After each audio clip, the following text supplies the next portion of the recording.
प्रारंभ करें। मित्रों, ये जो स्टूडेंट्स की डिमांड है, जिस विषय पर उन्होंने मुद्दे उठाए हैं पेपर लीक का, सबसे पहले तो मेरा आग्रह है कि हमें इसका राजनीतिकरण नहीं करना चाहिए और इसमें से राजनीतिक लाभ लेना उचित नहीं है। यह एक गहन समस्या है और इस समस्या का गहनता के साथ चर्चा होने की आवश्यकता रहती है। मैं यहाँ यह भी कहना चाहता हूँ कि आज शाम को 4 बजे भारत की संसद में विपक्ष के नेता श्रीमान राहुल गांधी जी ने एक प्रस्तुतिकरण दिया और उस प्रस्तुतिकरण में उन्होंने लगभग 150 पेपर लीक के बारे में उन्होंने चर्चा की। ये जांच का विषय है और सरकार एक जिम्मेवार सरकार है, इसलिए निश्चित रूप से हर एक बात का जवाब जांच के साथ साथ जनता के सामने, देश के सामने दूध का दूध और पानी का पानी रखेगी। लेकिन मैं ये ज़रूर कहना चाहता हूँ कि जो सरसरी तौर पर मुझे ध्यान में आया है, जो मैंने पेन डाउन किया है, वो आपके साथ में ज़रूर चर्चा करूँगा। अगर मैं बात करूँ जम्मू कश्मीर में सर्विस सिलेक्शन बोर्ड के एग्ज़ामिनेशन में पेपर लीक हुआ, जहाँ पर कांग्रेस और एनसी की सरकार है, नेशनल कॉन्फ्रेंस की। उसी तरीके से Himachal Pradesh school examination board में उसमें पेपर लीक हुआ, जहाँ कांग्रेस की सरकार है। उसी तरीके से झारखंड में JAC में हिंदी और साइंस के पेपर लीक हुए झारखंड, जहाँ पर कांग्रेस और झारखंड मुक्ति मोर्चा की सरकार है। तेलंगाना में वहाँ पर इंटरमीडिएट के लैंग्वेज के पेपर लीक हुआ और वहाँ पर भी हमको मालूम है कि कांग्रेस और CPI की सपोर्टेड सरकार है। तेलंगाना में SSC में लैंग्वेज के पेपर लीक हुआ और वहाँ भी तेलंगाना में कांग्रेस पार्टी और CPI की सपोर्टेड सरकार है। तमिलनाडु में BEd के कोर्स पेपर में वहाँ पर जिसे हम कहते हैं Tamil Nadu teachers education university board, वहाँ भी पेपर लीक हुआ। वहाँ भी उस समय विपक्ष की सरकार थी। वेस्ट बंगाल में पुलिस कांस्टेबल का रिक्रूटमेंट एग्ज़ाम पेपर लीक हुआ, वहाँ उस समय TMC की सरकार थी। पंजाब में Punjab subordinates service selection board, इसमें ग्रुप B के एग्ज़ामिनेशन में इसमें भी पेपर लीक हुआ और मैल प्रैक्टिसेस भी हुए हैं। उसी तरीके से केरला में स्टेट में PSC के 26 एग्ज़ाम पेपर में इरेगुलरिटीज़ हुई हैं। कर्नाटक में जहाँ पर कांग्रेस की सरकार है, वहाँ भी प्रेपरेटरी बोर्ड एग्ज़ाम में पेपर लीक हुआ, PUC के पेपर में लीक हुआ। तो इस तरीके से मेरे को तो ये कुछ नाम मैंने लिए हैं अभी। ये इसकी बहुत लंबी फेयर लिस्ट है जिसके बारे में हम चर्चा चाहेंगे कि जब चर्चा हो। लेकिन मैं पूछना चाहूँगा विपक्ष के नेता से, राहुल गांधी जी से, कि आप सिलेक्टिव क्यों हैं? Why are you so selective? आपने UPA की और UPA के सपोर्टेड सरकारों को, जिसे हम इंडी गठबंधन कहते हैं, इंडी अलायंस कहते हैं, उनकी गवर्नमेंट्स के बारे में आपने क्यों नहीं चर्चा की? क्यों आपने अपने आप को उससे अलग रखा? यह स्पष्ट बताता है कि आपका उद्देश्य छात्रों का हित नहीं है। आपका उद्देश्य एजुकेशन में बढ़ोतरी हो, एजुकेशन की क्वालिटी में बढ़ोतरी हो, स्टूडेंट्स को जस्टिस मिले, इसमें आपका इंटरेस्ट नहीं है।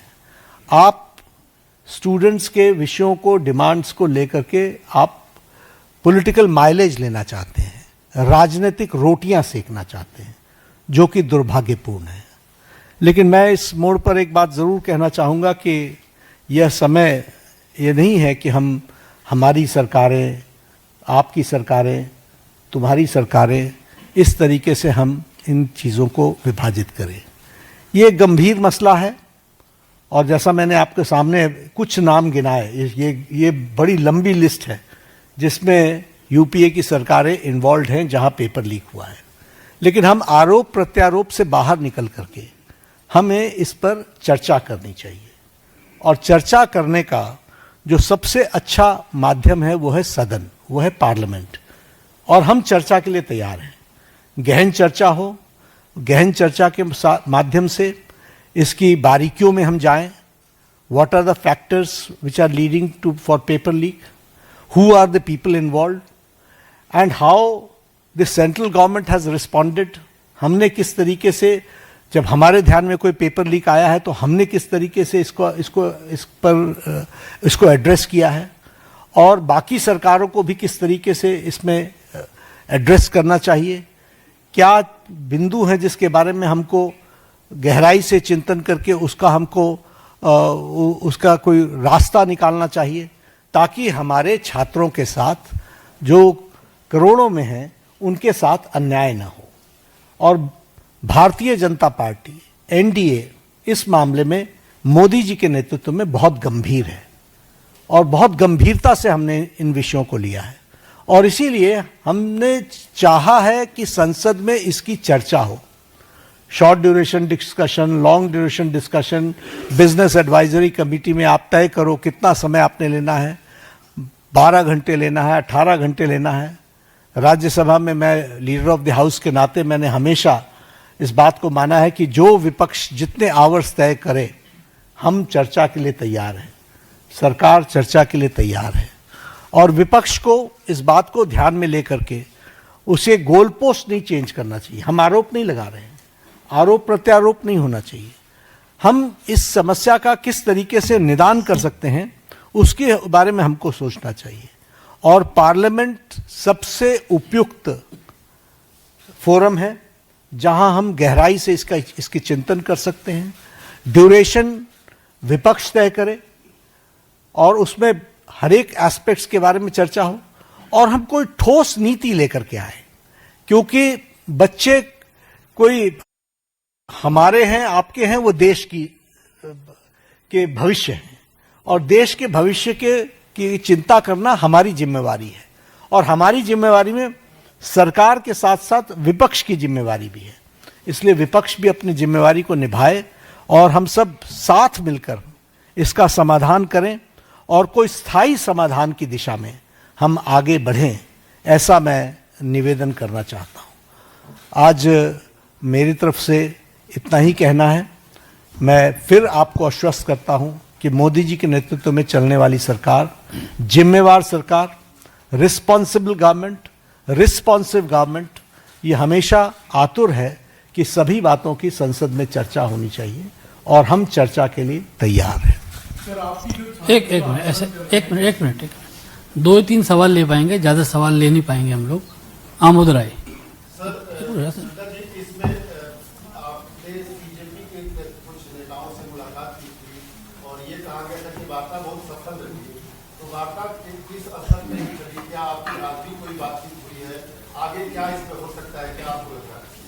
वार्ता बहुत सौहार्दपूर्ण वातावरण में हुई। उनकी बातें हमने बहुत शांति से सुनी। उनको मैंने ये भी कहा कि आप लिख करके देंगे तो अच्छा रहेगा। उन्होंने वो सारी बातें लिखी हैं। मैंने कहा मैं आपको रिस्पॉन्ड करूंगा। मैंने उनको रिस्पॉन्ड किया और मैंने उनको कहा है कि हम चर्चा के लिए तैयार हैं। आप जब कहेंगे हम चर्चा के लिए अग्रसर रहेंगे। नीरज पांडे कोई बात नहीं पूछेंगे। नीरज पांडे आज कोई चर्चा नहीं है।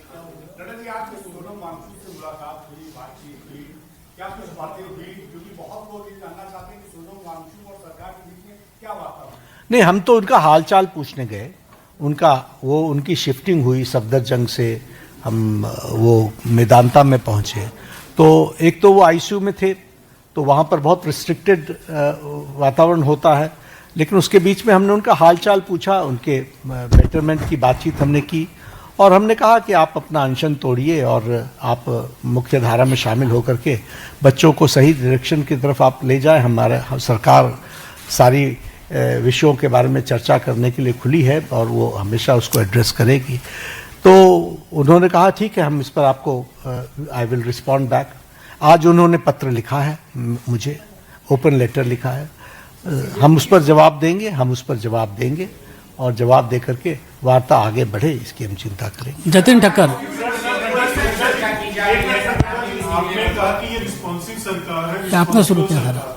ये आपने शुरू किया था। को पुलिस कार्रवाई हुई बच्चों पर, उस पर आप क्या? उसकी गहन चर्चा होगी ना, पार्लियामेंट में चर्चा होगी, डिटेल में हम चर्चा करने के लिए तैयार हैं। जब हमने कह दिया everything related to paper leak, we are ready to discuss on the forum of the parliament, will discuss. चलिए हम